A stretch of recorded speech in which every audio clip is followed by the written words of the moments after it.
요엘서 1장 강의 6번째 시간을 갖습니다. 너희가 나를 여호와인 줄 알리라. 재앙과 심판에 대해서 오늘 말씀을 전하고자 합니다. 장차 임할 대환란과 재앙에서 살 길은 뭐냐? 오직 예수, 오직 피할 바위가 되시고 산성이 되신 우리 주님 예수 그리스도 안에서 보장되는 겁니다. 오늘도 요엘서 1장 4절을 말씀을 좀 생각해 보겠습니다. 지난 시간 시청자 여러분은 팥종이가 남긴 것을 메뚜기가 먹고 메뚜기가 남긴 것을 늑이 먹고 늑이 남긴 것을 황충이 먹었도다라는 본문 말씀을 중심해서 드렸습니다. 오늘도 이어집니다. 너희가 나를 여호와인 줄 알리라.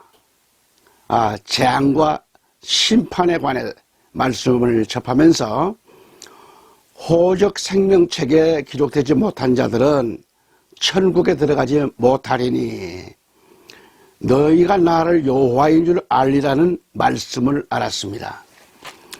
자, 오늘 또 이어서 다윗은 생명체에 관한 말씀을 들어보면 시편 69편 28절의 말씀을 다시 한번 제가 봉독해 봅니다. 저희를 생명책에서 도말하사 의인과 함께 기록되게 마소서라고 그랬죠. 여기서 전체 저희를 생명책에서 도말하사 그랬어요. 이 말은 뭘까요? 다윗이 저주하는 내용입니다. 그리고 의인과 함께 기록되게 마소서라고 이 말씀도 완전한 저주를 말합니다. 의인과 함께 기록되게 마소서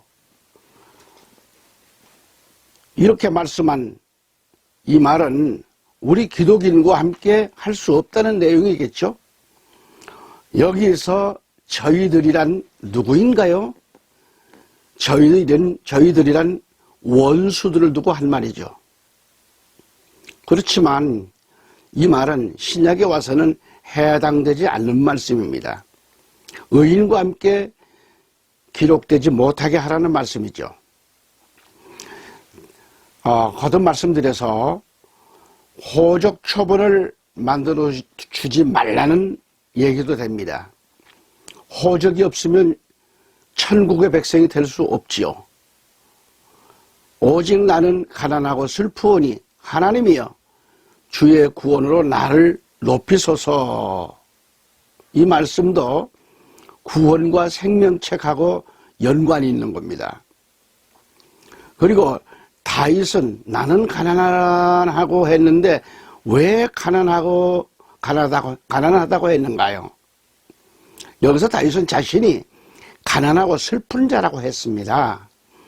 산상복음에서도 예수님께서는 이 복음은 가난한 자들에게 전파된다는 말씀을 하셨습니다. 또한 마태복음 5장 2절에 가서 보면 심령이 가난한 자는 복이 있나니 천국이 저희 것이라 라고 하셨죠. 여기서 다윗은 오직 나는 가난하고 슬픈 자라고 했습니다. 이 복음은 가난하고 슬픈 자에게 전파되는데 슬픈 자에게 애통하는 자에게 하나님이여 주의 구원으로 나를 높이소서 라고 하죠. 이 땅에 있을 때에는 낮아졌지만은 주의 구원, 정말 주의 구원의 반열에 천국에 올라가는 그런 그 생명책에 기록된 자 사람들은 온전히 높아진다는 얘기입니다. 이 높아진다 그런 뜻을 갖고 있습니다. 구약성경을 또 보면은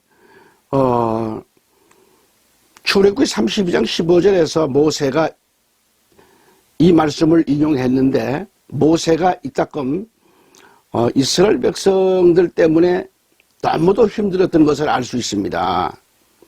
이스라엘 백성들의 우상숭배로 범죄하는 그 모습을 볼 때마다 모세가 너무도 괴로우니까 하나님, 차라리 내 이름을 주에 기록하신 책에서 지워버리소서라고 합니다. 하나님은 모세를 온유한 자라고 하셨는데, 사랑하는 자라고 하셨는데, 하지만 이스라엘 백성들이 우상숭배로 인해서 계속해서 범죄를 하고 있어서 너무도 속이 상한 거 아니겠어요? 그래서 모세가 하나님 앞에 주여, 저들을 없애버리지 말고 나를 없애소서라고 했던 것입니다. 저도 40여 년 목회를 해왔던 사람이라 그 전 심정 저도 경험을 했습니다.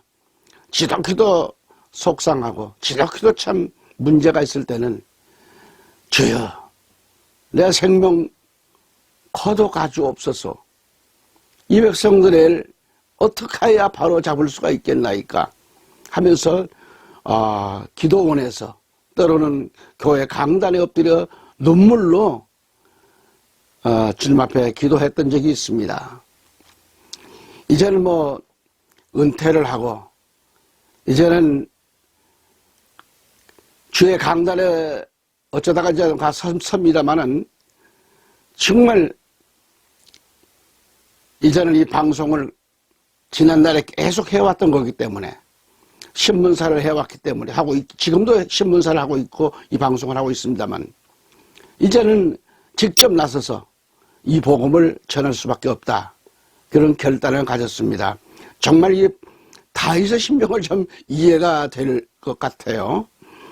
이 모세의 심정을 좀 이해할 것 같다 이 말이죠. 모세는 겸손한 자고 참으로 온유한 자입니다. 또한 지도자로서도 아주 글쎄 지도자로서도 참 A급 아닌가 생각합니다.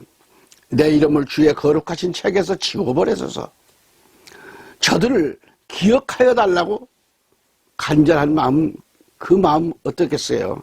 그렇게 기도했는데, 하지만 모세의 이러한 부탁은 결론적으로 먹이고 든 이스라엘 백성들은 모두 진멸하고 말았습니다.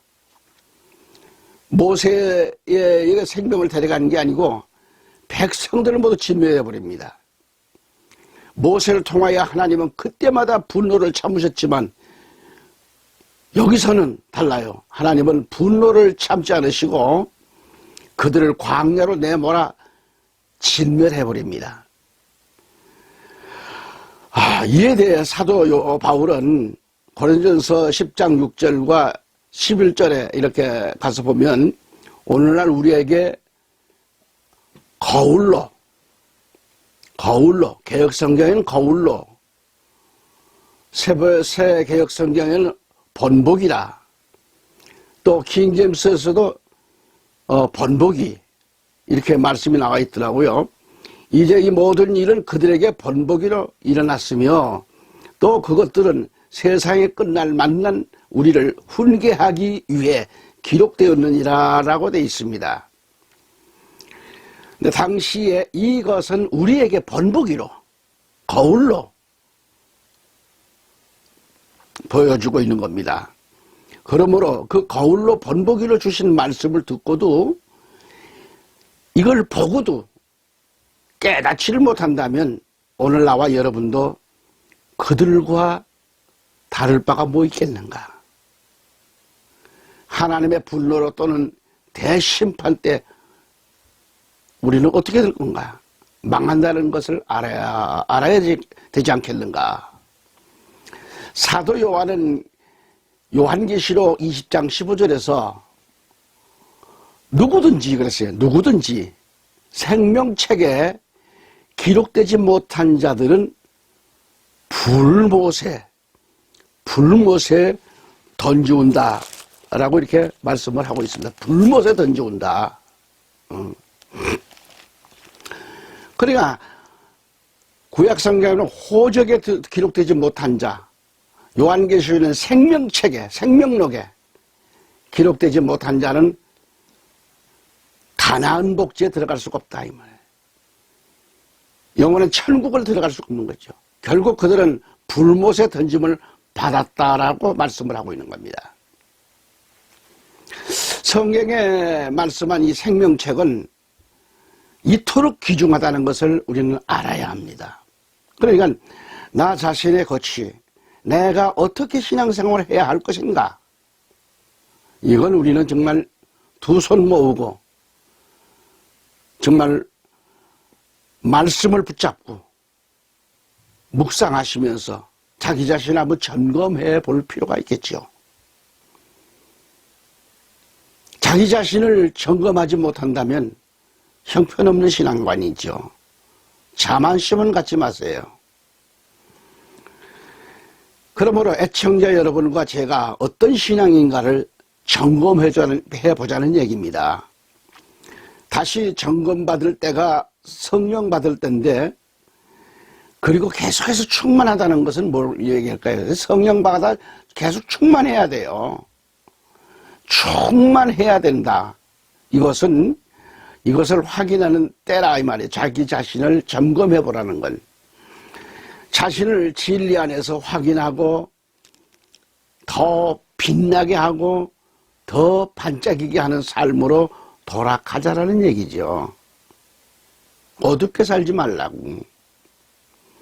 다시 말해서 내가 우리 주님 예수님을 나의 구주로 영접하는 순간, 교회에 나오는 순간 생명책에 애청자 여러분의 이름과 설교자의 이름도 기록됩니다. 그렇게 믿는 거예요. 다시 말하면 세례를 받았을 때도 그렇게 할 수도 있겠고, 또 그것은 더 그 과정으로 인정이 된다고도 보겠고요. 구약으로 돌아가서 보면 제사장의 옷에 무엇이 반짝거리고 있었을까요? 그것은 12지파, 12지파를 나타내는 그런 보석이 앞가슴에 반짝반짝합니다.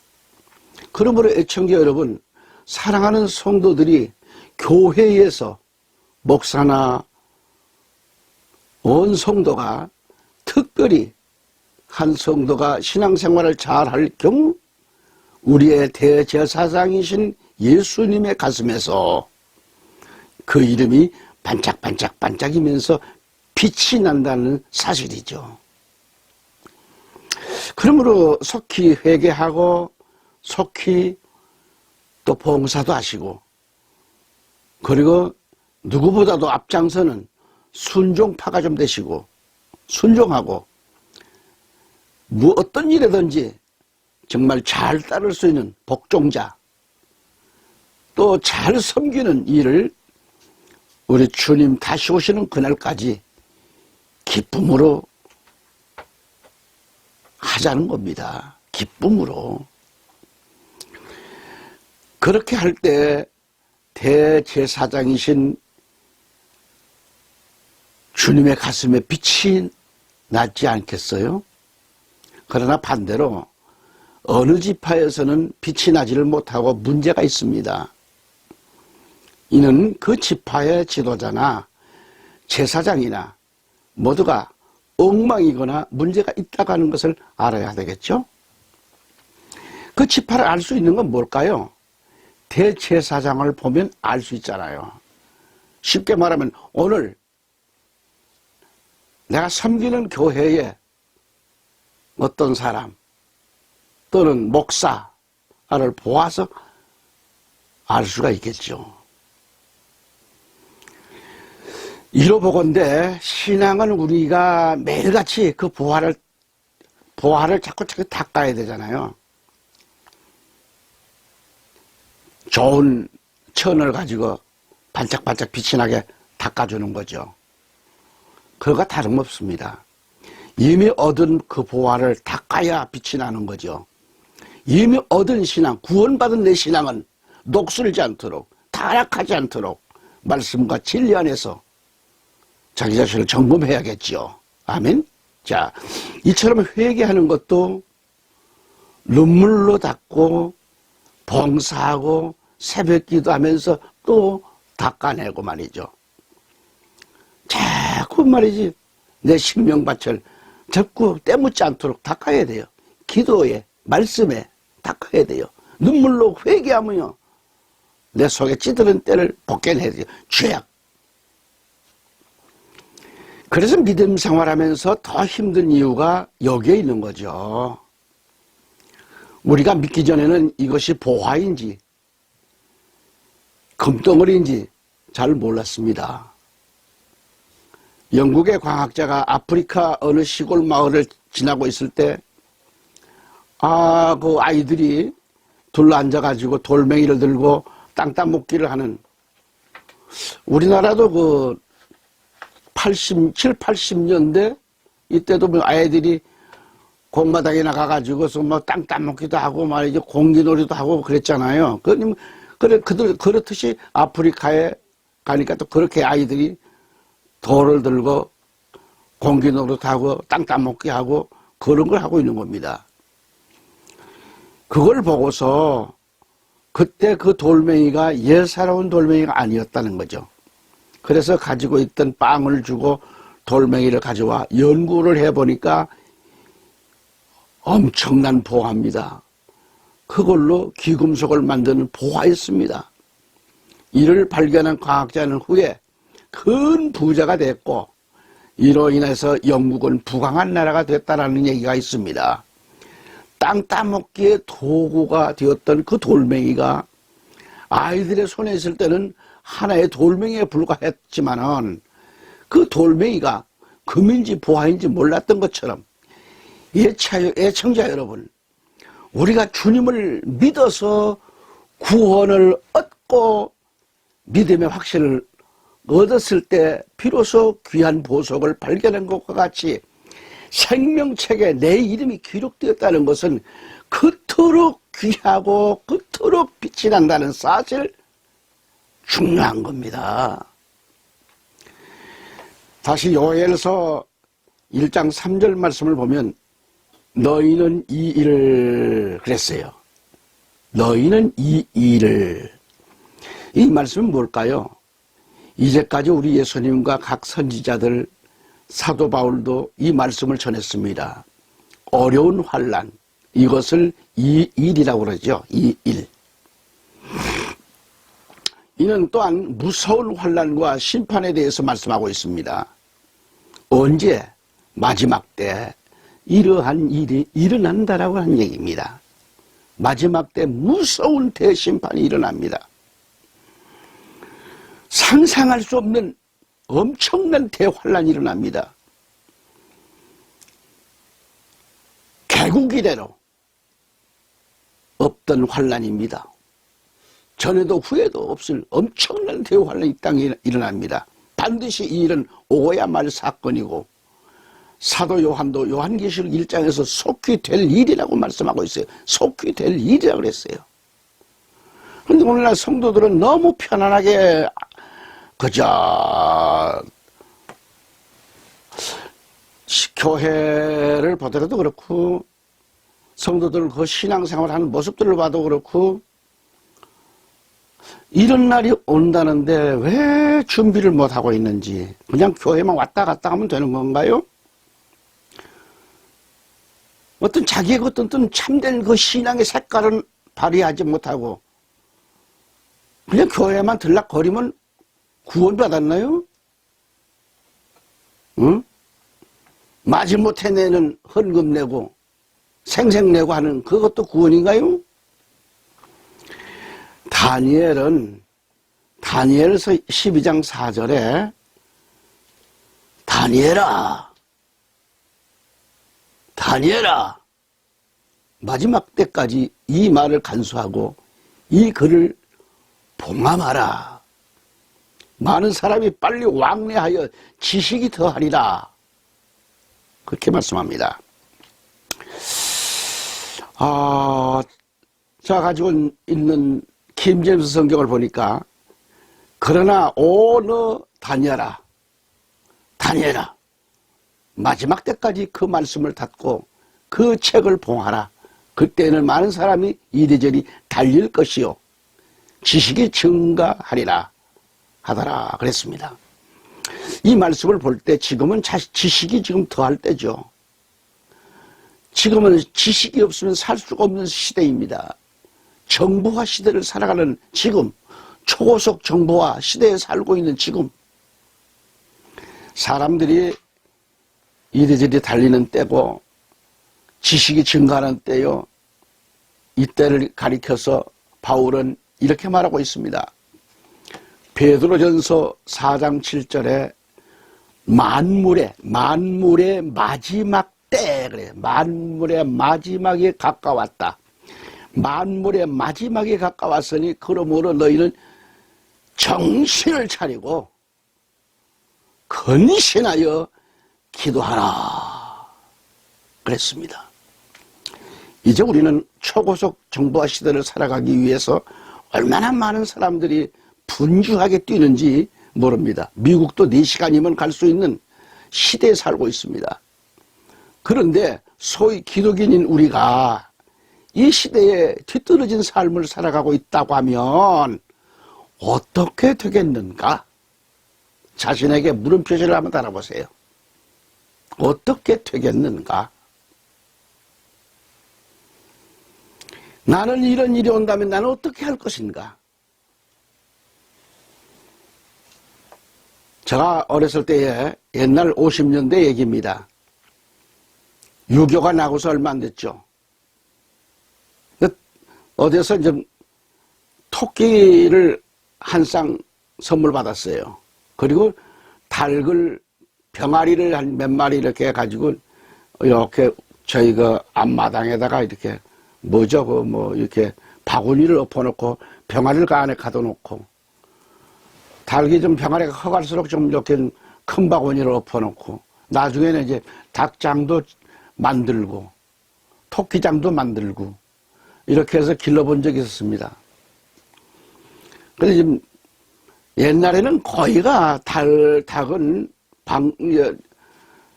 밖으로 내서 자기 마음대로 좀 쪼아먹고 다니게끔 하고 다닙니다. 방류한 거죠. 그래서 뭐라고 그러네. 그래서 내보내는데, 야, 다니면서 뭐, 여러 가지 곤충, 지렁이, 뭐 이런 것들 쪼아먹고, 그래 합니다. 근데 제가 무슨 얘기를 말씀드리려고 하면, 보면은,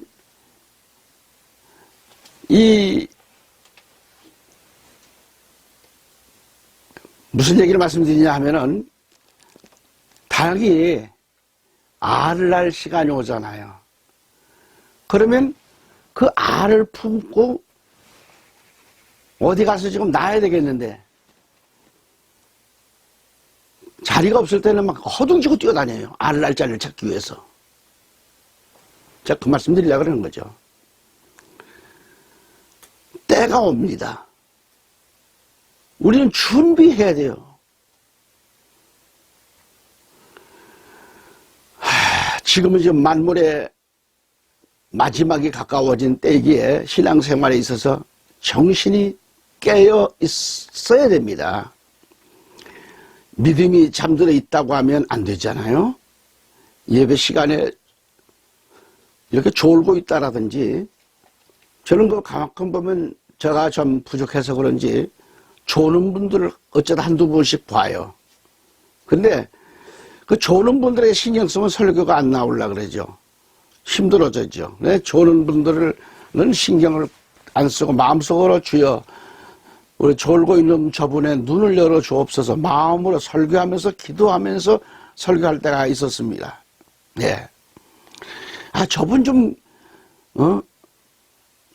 눈을 좀 떴으면 좋겠냐. 꼭 들어야 할 말씀이 될 것 같은데, 다른 분들은 저렇게 말씀을 아멘 하면 잘 받는데, 저분은 왜 저렇게 꼭 내가 길렀었던 병아리처럼, 병아리가요, 아주 편안하고 하니까 잔뜩 이를 쪼아먹고는 눈을 지그시 감고 다리가 휘청하도록 졸아요. 그래서 저 양반은 왜 병아리가 됐나? 이제 그런 예도 있었습니다. 졸고 있는 건 사실 졸고 있는 거 뭐 사랑하는 자에게 잠을 준다? 무슨 얘기요? 에? 신앙생활을 바로 해야지. 그 사람 상처받을까봐 그렇잖아요, 목사님들이. 에? 그래, 속은 상하지만, 아유, 권사님, 많이 피곤하시죠? 괜찮아요. 사랑하는 자에게 잠을 주신다 그랬는데 괜찮아요. 아니야. 그렇게 하면 안 돼요. 다시 말씀드리면 예배 드리러 나왔지, 하나님께 영과 진리로 예배를 드리러 나왔잖아요. 드리러 나왔지 졸고 잠자는 정신, 그러면 오직이나 피곤하고 오직이나 힘들리면 그럴까요? 이해가 갑니다마는, 그러나 1시간 예배는 정신 바짝 차려야겠잖아요. 응? 그렇게 졸고 잠자는 정신으로 망가진 신앙생활이 돼서는 안 된다 이거예요. 저도 그렇게 생활하면 안 된다, 그런 얘기입니다. 정 목사의 말은 100번 여러분을 복되게 하는 말씀이라고 생각해 주세요. 사실은 그렇고, 제가 누구를 손가락질 하겠습니까? 그러므로 바울이 말한 대로 정신을 차려야 할 때라, 그런 얘기예요. 그날이 뭐예요? 가깝다고 했습니다. 그리고 무엇보다도 서로 열심히 사랑하라고 했어요. 사랑하라. 목사와 성도 사이, 성도와 목사 사이, 아버지와 자녀 간, 어머니와 자녀 간, 또 부부 간, 모두가 그리스도의 사랑을 가지고 사랑을 하는 겁니다. 일날 일이 없잖아요. 그리스도의 사랑은 일날 일이 없어요. 행복한 역사지요. 정신을 차리라. 그리고 무엇보다도 서로 열심히 용서하고 사랑하고 베풀고,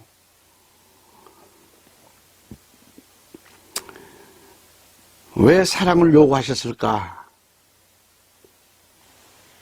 바울이 말하는 대로 때가 가깝기 때문이라는 얘기입니다. 때가 가깝기 때문에. 응? 때가 가깝다. 마지막에는 사랑이 있느냐 없느냐, 이걸 보아서 그 사람의 신앙을 알 수 있다고 그럽니다. 주님은 말씀하셨어요. 말세에는 사랑이 식어진다고 하셨죠. 그러므로 사랑하고 있으라는 겁니다. 그리고 그 그리스도의 사랑이 있을 때 허다한 죄를 덮는다라고 했습니다.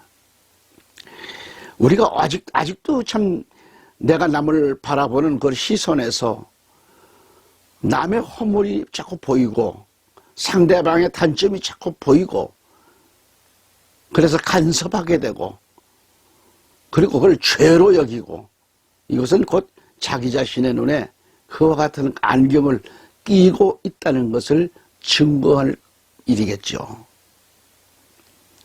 남의 허물과 죄를 바라보는 안경을 속히 내 눈에서 떼야 돼요. 벗어야 돼요. 바울은 이에 대해서 이렇게 말합니다. 야고보서 5장 7절에 그러므로 형제들아 주의 강림하시기까지 길이 참으라 라고 했어요. 이 말씀에서 길이 참으라, 길이 참으라, 길이 참으라. 농부들의 그 참을성을 배우라고 했습니다. 봄에 씨를 뿌리고 귀한 열매를 바라고 참고 기다릴 줄 아는 그런 농부처럼 길이 참으라는 거죠. 성질 급한 사람은 속히 이 말씀을 통하여 자신을 치료받아야 됩니다. 고쳐야 됩니다. 그 마음을 속히 바꿔야 됩니다. 성질 급한 것은 어디를 가든지, 가정이든 사회이든 직장이든 환영받지를 못하고 결국 소외감 받아요. 그 자기가 소외감 받는 것은 왜 그런가를 깨닫지 못하고, 왜 저 사람들이 나를 그러지? 오히려 자기 자신을 반성하지 못하고 자꾸 남을 탓하게 되는 실수를 범합니다. 그렇기 때문에 길이 참으라는 거예요. 길이 참으라. 길이 참으라.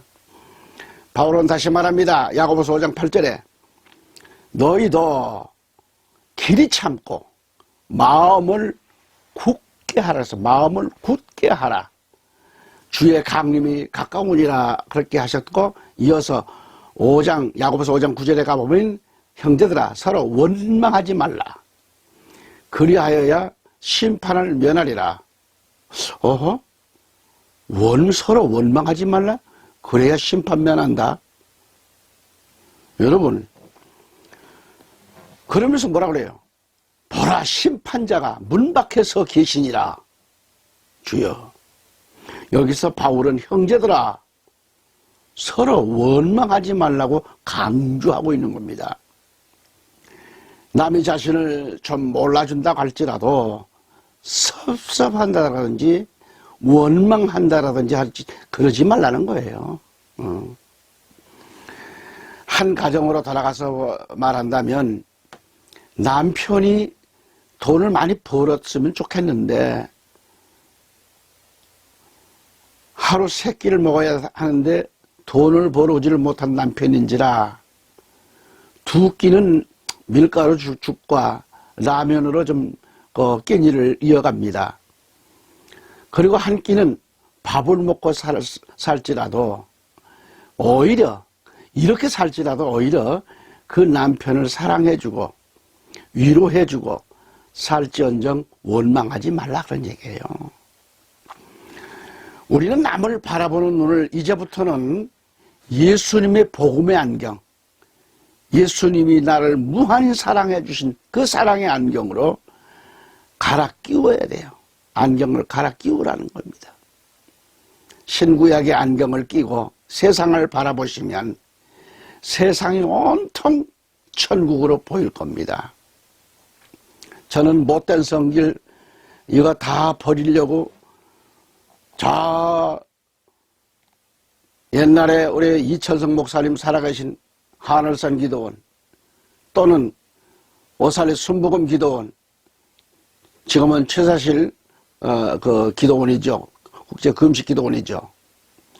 올라가서 성질 죽이려고 금식하고 참 굴 속에 들어가서 두 손을 들고 아버지 아버지 하며 몸부림을 치고 기도할 때 많았습니다. 그 기도를 하고 나면 정말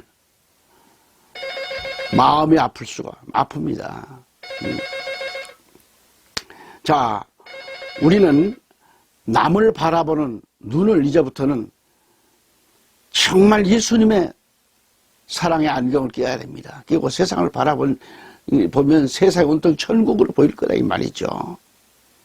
사람들을 바라보면 눈에 보이는 사람마다 흠이 보이지를 않고 단점이 보이지 않고 예수님처럼 천상에서 만난 천사와 같고 사랑할 수밖에 없는 그런 귀한 보화와 같이 보이게 될 겁니다. 근본적으로 자기 자신을 치료해야 돼요. 생각을 바꿔야 됩니다. 마음을 바꿔야 됩니다.